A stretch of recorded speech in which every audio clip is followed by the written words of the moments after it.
Hello everybody, my name is Ava Agudelo-Winter and I'm the National Technical Assistance Coordinator for the New Entry Sustainable Farming Project. Welcome to the National Incubator Farm Training Initiative webinar on Advocacy for Farm Incubator Projects. This webinar is designed to give you a sense not just of how you or your organization can get involved in advocacy around beginning farmer issues, but also how you can advise or encourage the farmers you work with to be more involved. And I hope you'll all get inspired and activated to engage in the political process after this webinar. I know this is a busy time on the farm for many of you, so I do appreciate your attendance today. This is the 7th NIFTI webinar and is brought to you by the New Entry Sustainable Farming Project in Massachusetts. We've been in operation since 1998, and we're very excited to be able to bring this information to you today. As always, we would like to thank our sponsors, the Cedar Tree Foundation, the Colonial Foundation, for making this event and the Nifty Program possible, as well as our presenters from the Land Stewardship Project, the National Young Farmers Coalition, and the National Sustainable Agriculture Coalition. So here's our agenda for the next hour. We'll start with a quick technology training. I'll talk for a couple minutes about NIFTI, and then we'll move into our presentations. First, Julie Obudzinski from NSAC will give us an overview of the current Farm Bill negotiations. Following that, Adam Morthison from the Land Stewardship Project will discuss some new legislation, the Beginning Farmer Rancher Opportunity Act. And finally, Lindsay Lestershute from the National Young Farmers Coalition will talk about how you and the farmers you serve can make your voices heard in this process. We'll have about 20 minutes for questions from you at the end of the presentation, so you'll be able to ask about issues specific to your individual projects.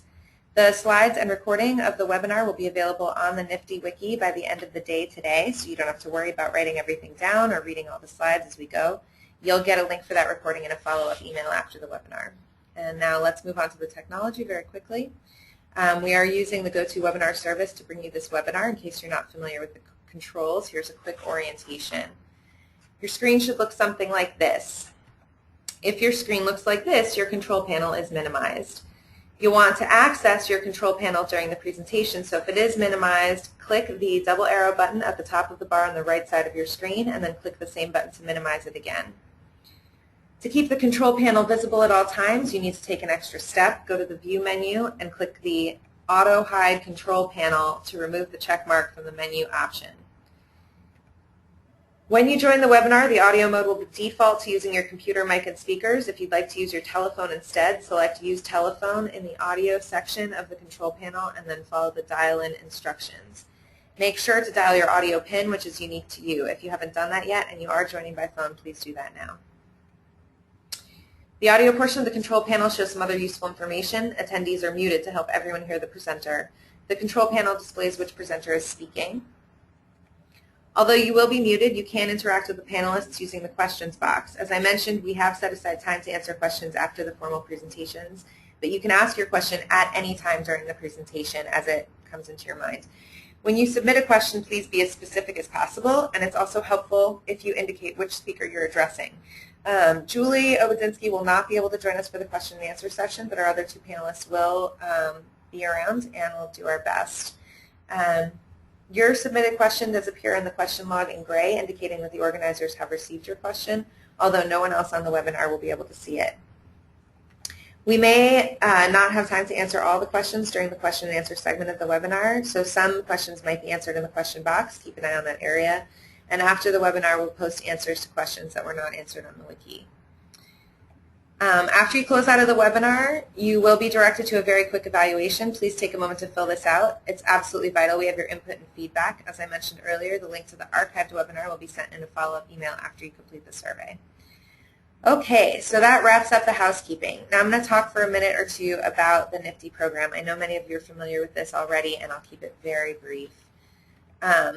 At the end of 2011, New Entry received funding to provide training and technical assistance to startup incubator projects across the country. You can see here our map of incubator projects that have sprung up in the recent past. We now have over 115 projects on this map, which you can find on our website and wiki.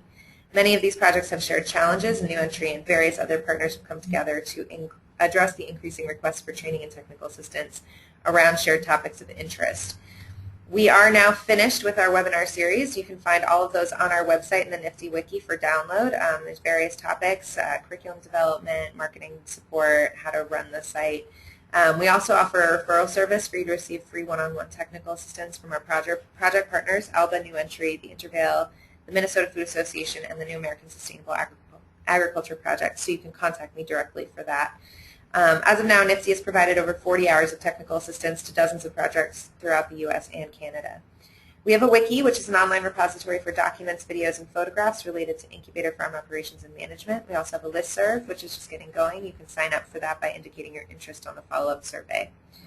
NIFTI is creating a toolkit designed to help people starting up incubator projects, including worksheets, templates, examples, and case studies, which will be available in September. And finally, we have a date set for September 12th and 13th for our next Farm Incubator Field School at the Minnesota Food Association, which is just outside Minneapolis. We'll have 2 days of workshops, networking, and a site visit where you'll get to see the MNFA up close and see how they run their operation. Do make sure to get on our mailing list to find out more about that event as we get closer. But for now, definitely save the date. It's going to be great. All the project partners shown here are the organizations who've been getting requests for technical assistance in one form or another for years and have a lot of expertise. They have signed on as technical assistance providers for this initiative. They also collaborate on creating these webinars, and along with you and your feedback, guide the direction of the Nifty program and what we offer. As you can see, Nifty is made up of leaders in the field of land-based beginning farmer training and support, and we all hope you'll take full advantage of the knowledge represented here. Great. So now I'm going to turn things over to Julie Obudzinski from the National Sustainable Agriculture Coalition to talk about the Farm Bill and what it means to you. Take it away, Julie. Okay, can everybody hear me okay? Ava, can you hear me? I can hear you fine. Okay, great. Just want to make sure. Yeah. So hi, everybody. My name is Julie Obudzinski, and I am a policy associate with the National Sustainable Agriculture Coalition. I handle our policy issues on beginning and socially disadvantaged farmers and ranchers, including the Beginning Farmer and Rancher Opportunity Act, which Adam will talk about in more detail in a few minutes. So I just wanted to give a broad overview of kind of where are we at with the Farm Bill, what are the prospects looking ahead for 2013, and then what's some of the context that we're working in here in DC. I'm assuming that folks on the line have, kind of a rudimentary understanding of what the Farm Bill is. So this is going to focus more on kind of where we are in the process. And we certainly do, offer, kind of Farm Bill 101 tutorials if folks need more information as well. So just an update. So last year, the last Farm Bill was authorized in 2008. The Farm Bill is a big piece of legislation that's authorized typically every 5 years or so. And the last Farm Bill expired on September 30th of last year. That was after we had some pretty intense negotiations in both the House and the Senate. The Senate was able to pass a full Farm Bill off of the Senate floor. The House Agriculture Committee was successful in passing their version of a Farm Bill through the committee, but there was tense issues in trying to get a vote actually on the House floor, and so it never came up while they were negotiating. The old Farm Bill expired on September 30th, and we were kind of in this limbo land between September and December of not really having a Farm Bill. I don't know how many folks on this phone call follow the National Sustainable Ag Coalition. We have a great website, a great blog that we update regularly, and we had highlighted what we were calling our What's at Stake blog series after the Farm Bill expired, trying to highlight some of the programs that, because of the Farm Bill expiration, were left without funding and were not included in the temporary extension that was passed on New Year's Eve in both the House and the Senate. We've been calling these programs the stranded programs. It includes the Beginning Farmer and Rancher Development Program, which many of you might be familiar with, and I know Adam's going to talk about in a little bit, but some really important programs for new farmers, organic farmers, specialty crop producers, farmers markets, local food. There were a host of programs that were left without funding after this pretty crappy deal came down on New Year's Eve in what people have probably heard was called the, when we were leading up to the fiscal cliff negotiations. So we are currently operating under a 9-month extension. It expires on September 30th of this year.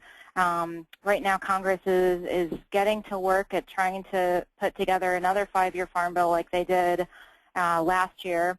And just to note that one way that champions like to support specific issues, such as Representative Tim Walz in Minnesota, Senator Harkin in Iowa, and some other champions that I'll go over, to build support for an issue is through the introduction of what we call marker bills, such as the Beginning Farmer and Rancher Opportunity Act. These are specific pieces of legislation. They're not meant to pass on their own, but they're meant for inclusion in a larger bill, such as the Farm Bill. Next slide. All right, so what is the path ahead in 2013, the likelihood of actually getting a Farm Bill this year?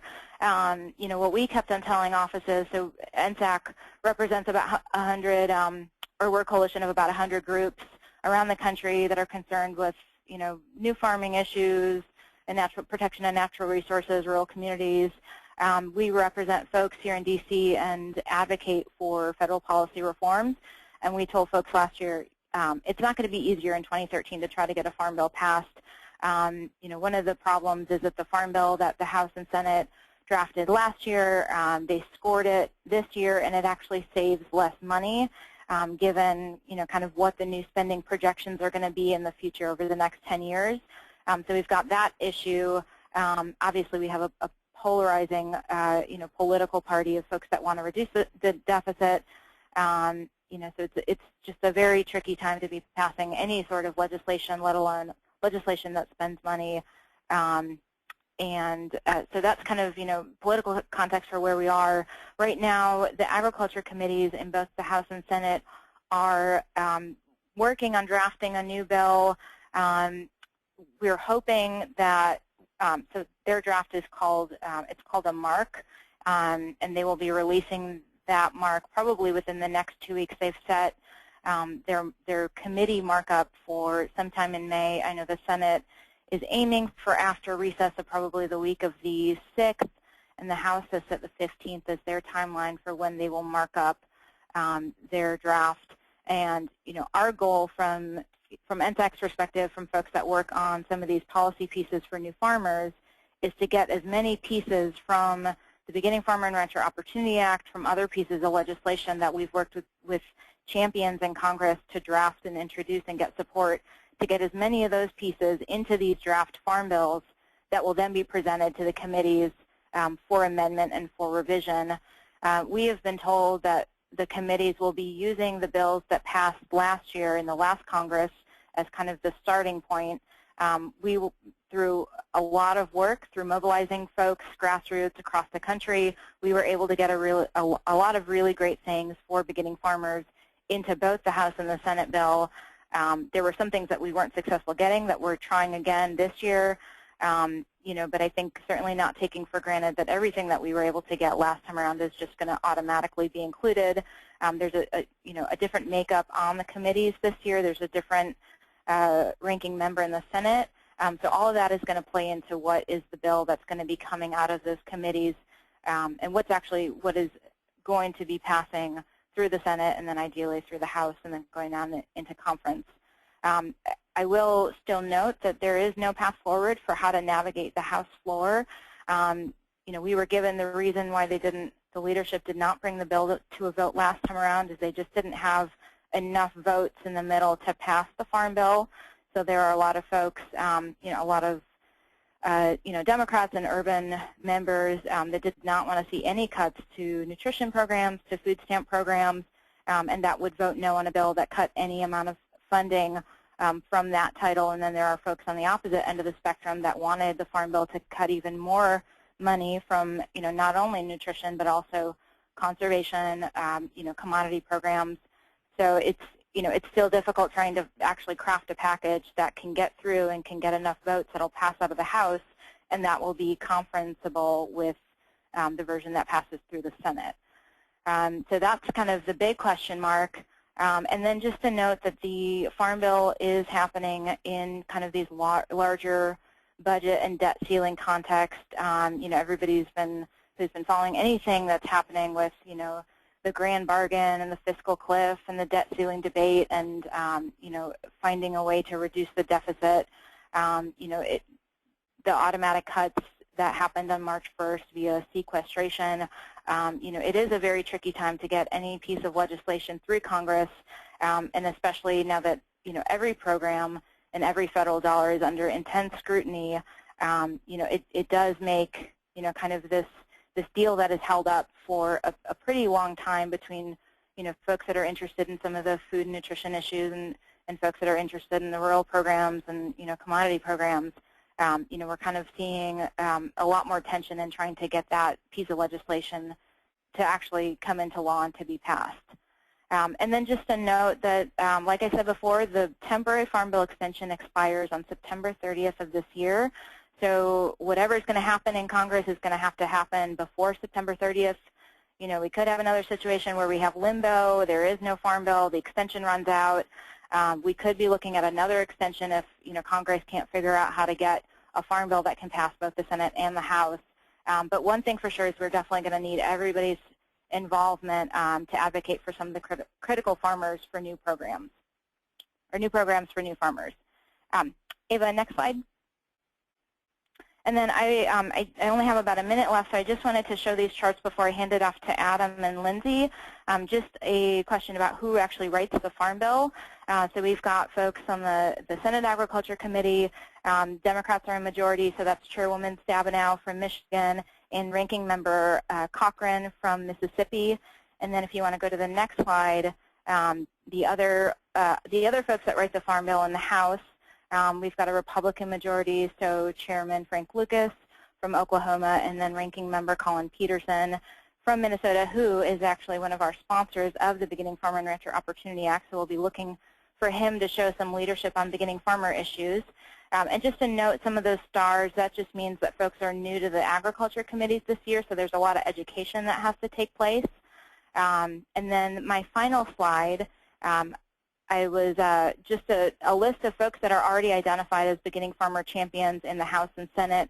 These are folks that signed on to the Beginning Farmer Bill in the last Congress when it was introduced. Those in bold really, took a leadership position and introduced an amendment, joined on as an original co-sponsor, or did something else that really kind of showed their leadership on these issues. And we obviously want to grow this list even further. So I think I'll turn it over to Adam and Lindsay to take it from there. And if I'm not on for additional questions, feel free to reach out to me at NSAC. Thanks. Thanks, Julie. I just wanted I made a new slide that also has some contact information for NSAC and where you can sign up for action alerts if you're interested in hearing more from them about what's going on. It's a great newsletter. It comes once a week and explains a lot of what's going on in a sort of up-to-the-minute kind of way. And now Adam from the Land Stewardship Project is going to talk about the Beginning Farmer Rancher Opportunity Act. Thanks. Go ahead, Adam. Thanks, Eva. And this is Adam, and I appreciate the opportunity to participate in the webinar. And just kind of a quick background on our organization, just a snapshot. We're a farm and rural organization based in the upper Midwest. We work on sustainable food and ag issues. And so on the sort of beginning farmer front, we both have, in practice, we offer a farm beginnings program. We've done that for about 12 years. And we've had about 600 individuals graduate from that program.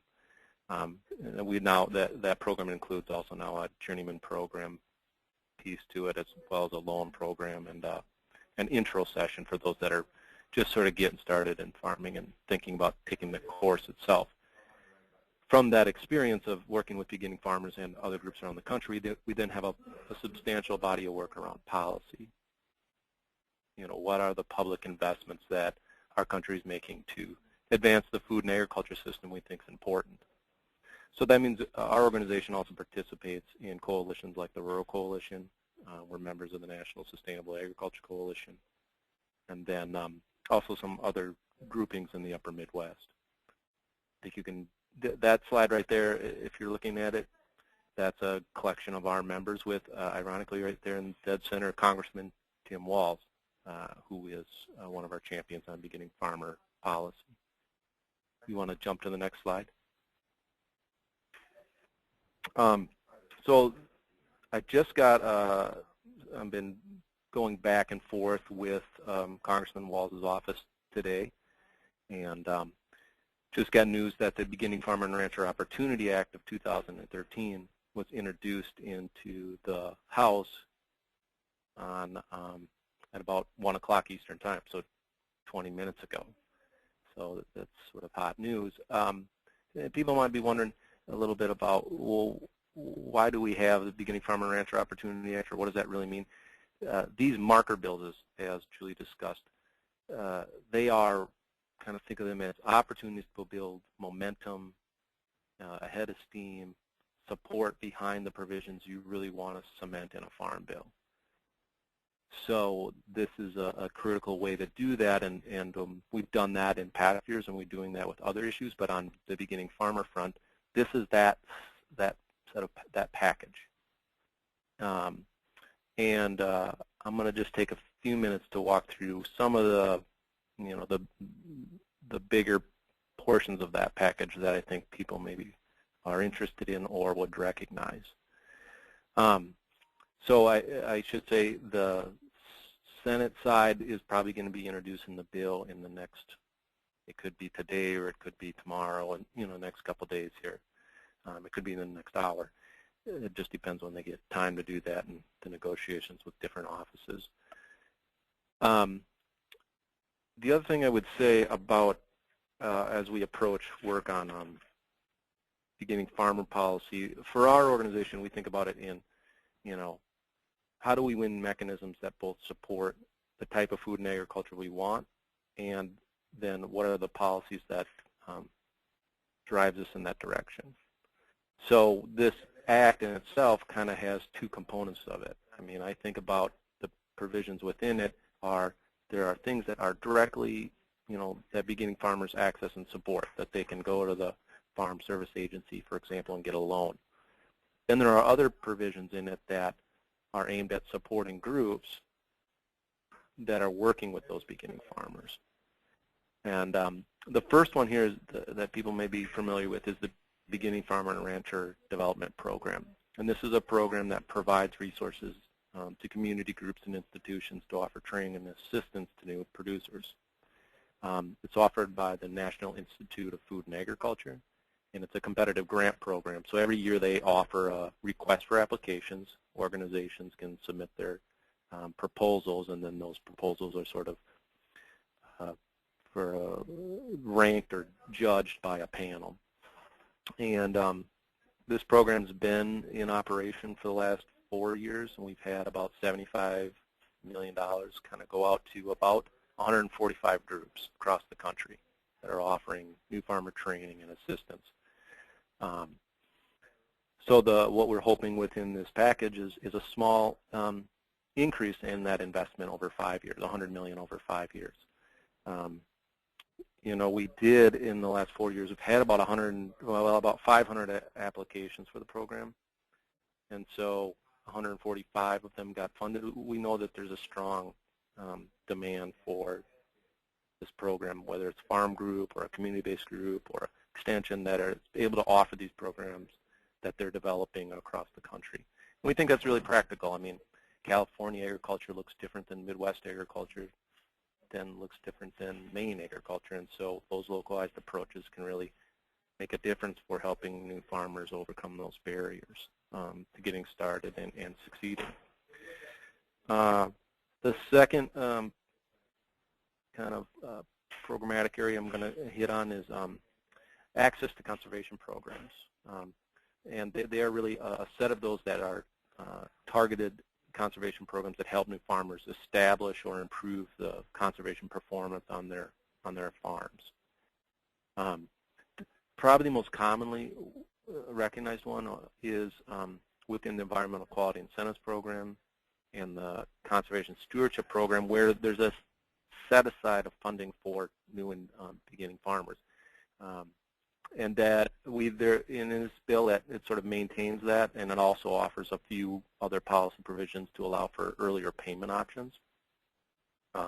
The second piece that I'm just going to hit on within this basket of conservation support is the Conservation Reserve Program has a transition incentives program that allows beginning farmers to access land that's in CRP in the last couple years of its contract, and the existing landlord can continue to get a payment off it while that beginning farmer starts to farm it. That's essentially sort of how it plays out, and there's a few dollars to help that transition happen. I should mention both with the access to the conservation programs and the in Farm and Rancher Development Program, we've really been intentional about how do these support beginning farmers, but also how do they support socially disadvantaged farmers and ranchers as well as limited resource producers. So they both fit within that context. I think we can jump to the next slide.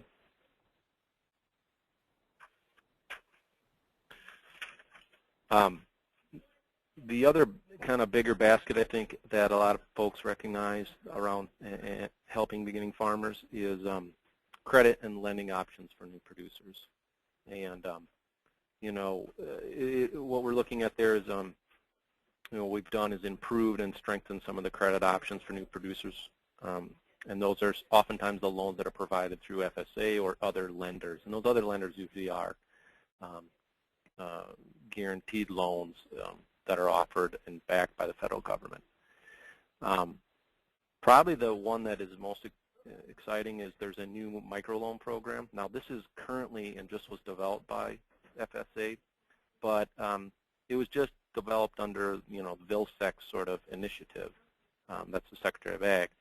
So this would codify that new program in the law, and that new program, what it does is provides greater flexibility and sort of a simplified application process for individuals who want to get loans. They're not as large. They're capped at $35,000.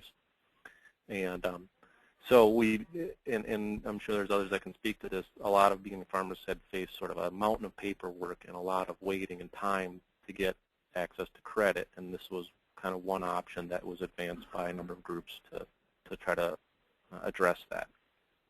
And the other pieces I'm just going to kind of gloss over here are, one is a number of the other loan programs we sort of were working in tandem with other groups, obviously adjusted some of the loan caps and some of the limits because farmland and the cost in agriculture has risen in the last few years, so those were adjusted up. And then also there's greater discretion for the Secretary to determine kind of the requirements to be deemed an eligible sort of applicant, qualified, you know, person that's qualified to get a loan. And that could be on your how much experience you have in farming. There's a greater discretion now to be able to say it doesn't have to be as robust as the 3 years. Maybe there's somebody that's been doing it for 2 years, and that looks and sounds like more significant than that longer term, which, you know, may or may not be in the same vein. The last piece here is around a beginning farm and rancher individual development account pilot program. This is essentially a match savings program. We have had this in the last Farm Bill, but it's never received sort of funding, and so we have a funding request within this around $5 million. The other provisions that I have just outlined here are, one is there's a value-added producer grant program. This is another example of a program that farmers can collectively apply for. They get those resources to add value to the agriculture products they grow or raise on their farms. And within that program, there's a set aside for beginning farmers to access it. And then the other thing that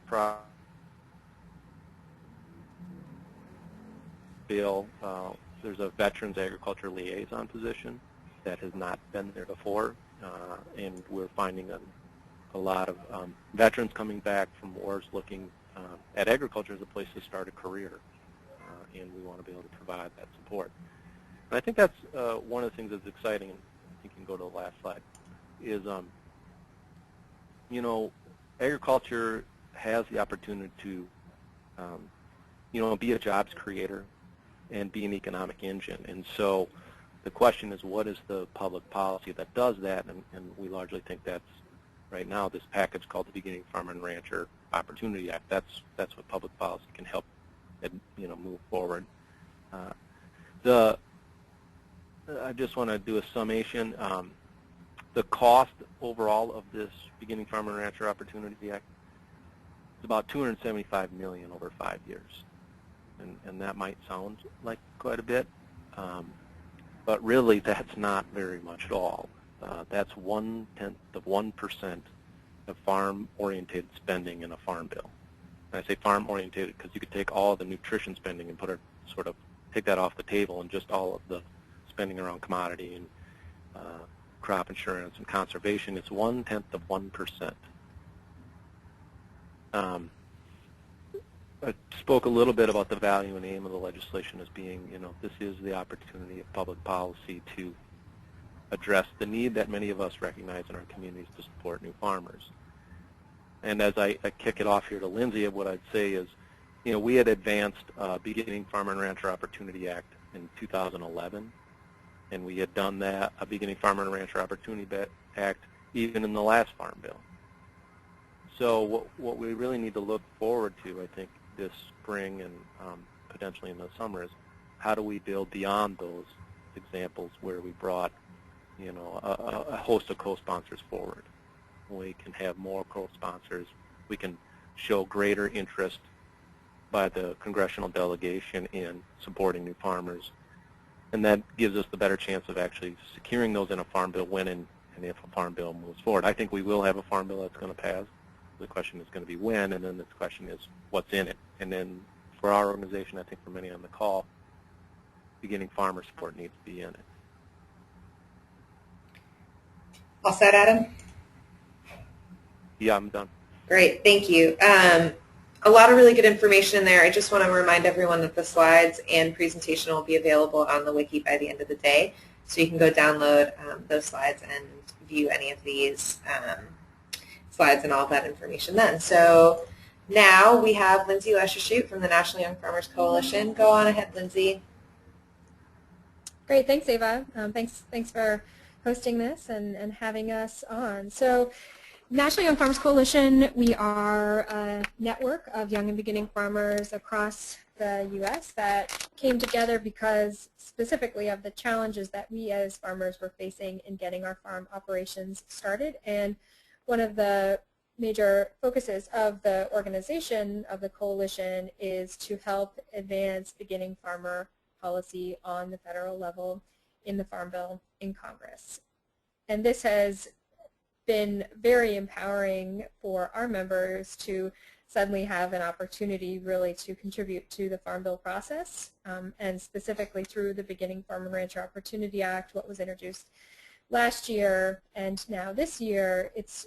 This bill has really sort of given a foothold for young farmers to feel like they have something to talk about in the Farm Bill, which is an extremely huge, as Adam said, and complicated piece of legislation.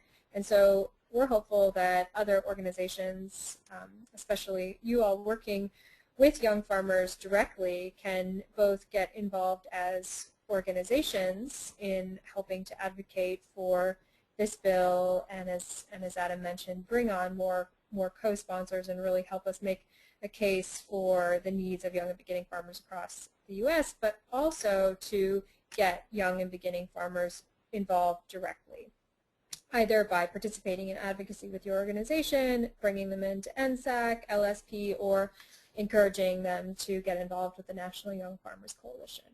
So I just want to walk through a couple of steps how you can get involved with the Beginning Farm and Rancher Opportunity Act and advocacy opportunities. So number one, I think it's really important. Adam has gone through a few of the provisions of the bill, but I think it's really good to go on sustainableagriculture.net, or LSP, I'm sure, has an info sheet up as well, as young farmers will in the next day or so, to really learn about the act and what's in it. And not to memorize every single provision, because I can't even I can't do that, and I spend a lot of time on this, but just to pick out a few things that really matter to your constituency, really matter to you in your region, and base your ask and your strategies around those few things. So for us, changes to the Farm and Ranch Land Protection Program are really important, which would help farmers be able to own land through partnerships with land trusts to make land more affordable. That's something that's really important to us. Also the micro-lending program, that's something that we know will really directly address the needs of our members. So those are two of the things that we lead with when we're talking to members of Congress or members of National Young Farmers Coalition about this piece of legislation. Because even though it's a smaller, sort of pared down version of the Farm Bill, things that we want in it, it's still a very long list of things that need to happen. So Ava, you can go to the next slide. And along with that, with the specific issues that you connect with, certainly I'm sure all of you, many of you are Beginning Farm and Rancher Development Program grantees. It's good to have a sense of the funding issues around that. So as Julie mentioned earlier, all funding was taken away from that program in January and will not be restored unless a new Farm Bill is passed and unless there is funding in that Farm Bill for the Beginning Farm and Rancher Development Program. So that's a really easy one for you all to include in your ask. So the next thing that's really important is for your member of Congress, senator, member of the House, to have a sense of the needs of young and beginning and new farmers in his or her district. So the best way really to sort of highlight these issues is to, you could write an op-ed, you could write a letter to the editor, or what might be the most effective is to just bring a farmer to your member of Congress and sit down with them and have that farmer talk about what it is like to start a new farm, or the benefits that they have received by working with your incubator program. And of course then you can sort of act as the bridge in saying, how the needs of that young farmer are connected with federal policy. So in some cases, if you're a BFRDP grantee, it's a very direct and clear connection. Our program is funded by BFRDP. But then thinking beyond that, outside of the incubator program, maybe in the first year that farmer needs capital to start their farm. So the Farm Service Agency microlending program could be a huge help, or the Transition Incentives Program, depending on, could be useful for land access, or the down payment program. There's many ways that sort of beyond the incubator program, these federal programs can be very useful to help farmers get established. And Julie or Adam or I, we are all happy to answer your questions and help make those connections, because as I said, and I'll say it again, that these programs are complicated, and it really does help sometimes just to have someone explain them to you very quickly. Also, NSAC has a wealth of resources available at sustainableagriculture.net. And then, the other thing that I would just encourage you to do is to think beyond your organization and the farmers, also to the broader network of organizations that care about farmers in your region. So that's Farm Bureau, Farmers Union, maybe your Chamber of Commerce, maybe in our region it's an Agribusiness Development Corporation. In the Hudson Valley, where the National Young Farmers Coalition is based, we have a member of Congress, Chris Gibson, who's actually in this slide here. Thanks, Ava, for adding that little photo. We just did a press conference with him on Monday to announce the introduction of the Beginning Farm and Rancher Opportunity Act, and we had about 5 groups that came out, 3 of whom, well, actually more than 5, 3 of whom were BFRDP grantees. One of them, or actually 2 of them, are doing incubators. One is doing an apprenticeship program, and we also included the Farm Bureau. We also included the Hudson Valley Agribusiness Development Corporation, Cornell Cooperative Extension, and Farm Beginnings, Hawthorne Valley Farm that hosts Farm Beginnings.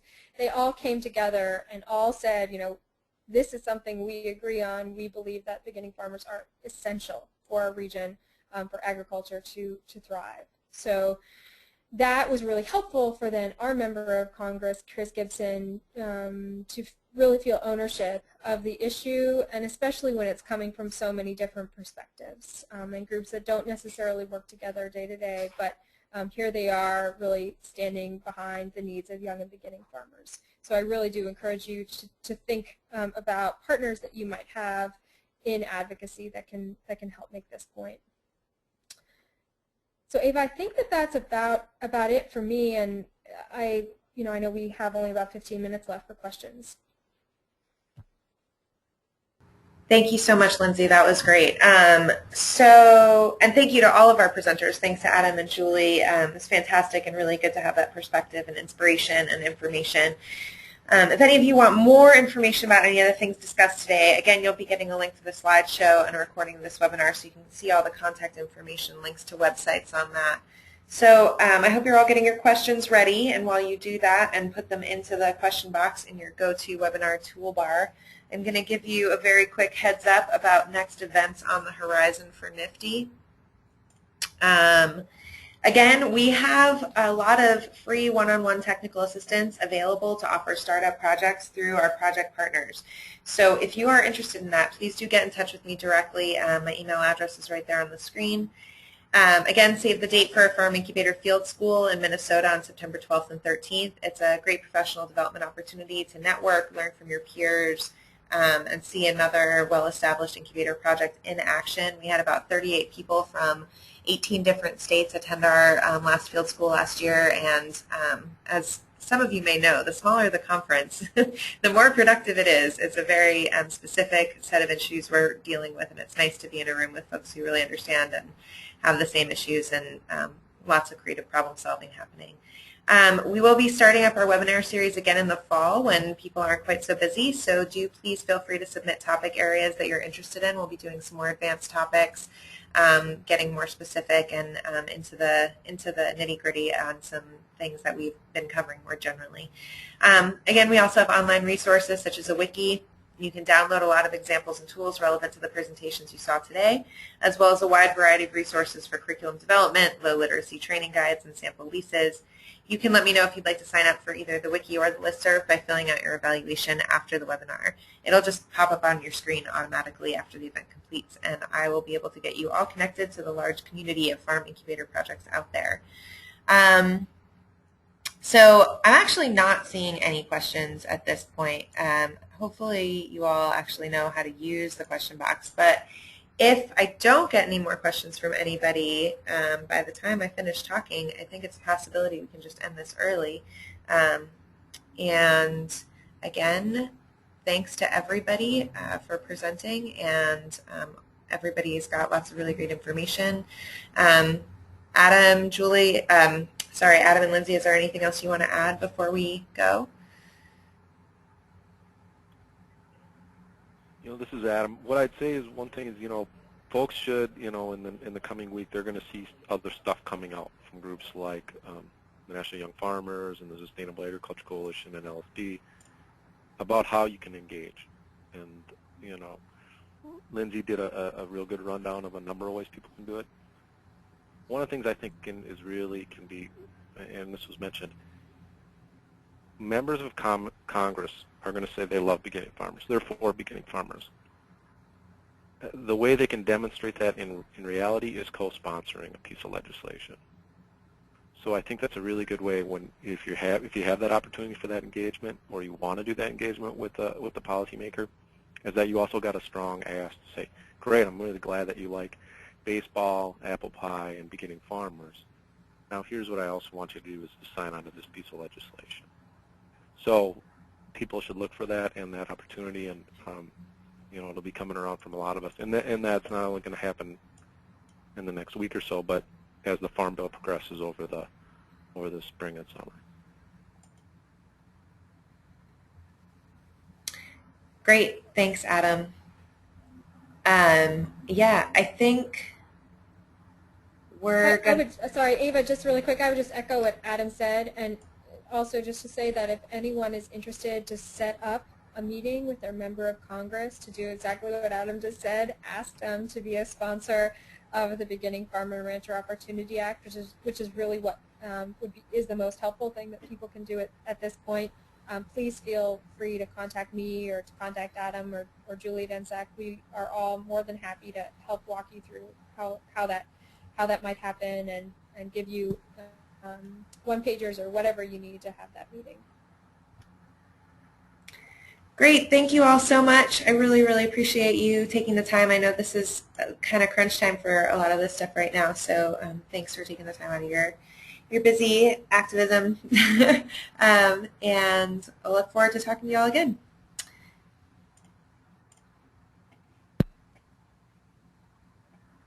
Thanks, Ava. Thank you.